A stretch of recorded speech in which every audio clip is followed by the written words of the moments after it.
winless New Orleans Saints yesterday. The final score, it suggests really that the tell. Bills won Right. easily, but they didn't. It was close. It could have gone either way. The Saints hung around. For the second straight week, the Bills took on an overmatched team at home, and they played with their food. I just wonder, are they holding things back? Are they saving some of their best stuff for some of their bigger games? They've got the Chiefs looming. It really is something to think you can win a game by double digits, and it's objectively unimpressive. Well, I hear you, and there's definitely been a little bit of that aspect for Buffalo this year, and especially on the defensive side of the ball. Like I worry about it. I do. How could you not worry about it? You look at it yesterday, and I'm not trying to disrespect the Saints, but we know they're not like the greatest show on turf or anything like that.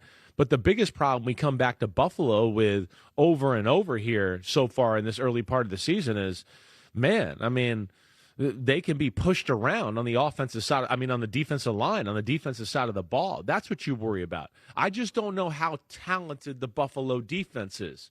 Right, that's what I'm going to question as we go forward here.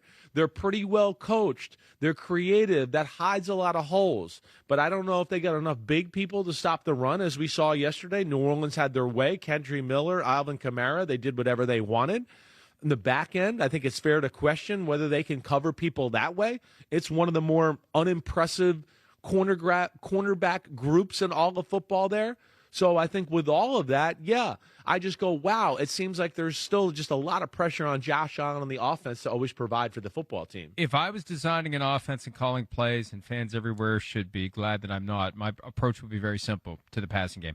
Throw to whoever Tre'Davious White is covering. That was based on the Dolphins game because he couldn't stay within Jalen Waddle. And then they had like these weird concepts where two guys were stacked and they didn't have the out cover. It's just like, where's the other guy? You got one guy standing there and you got two receivers, and one of them's going to be able to clear out, and the other guy, it's just simple. It looks simple. If it's simple enough for me to understand it, it's simple. But the Bills keep winning. We were looking last night at where the first loss may be. I don't know. And the way they're playing, it's going to come in a game where we don't expect it, because one of these games, you let it stay close late, and the other team's going to get the break that you don't. The other team's going to get the call that you don't. The other team's going to have the horseshoe up its butt that, you ordinarily would have. But they should be able to beat the Patriots. That's next Sunday night's game.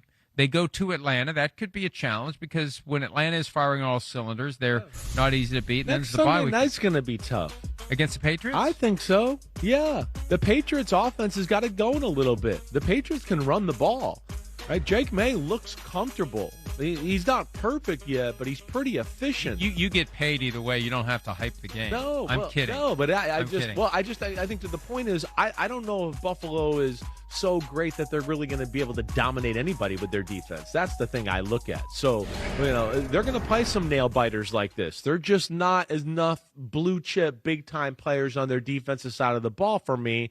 And therefore, that puts a lot of pressure on Josh Allen on the offense to provide for the football team. The Saints were respectable. They are 0-4, but after getting blown out and embarrassed by the Seahawks, that game was over 9 minutes in last week.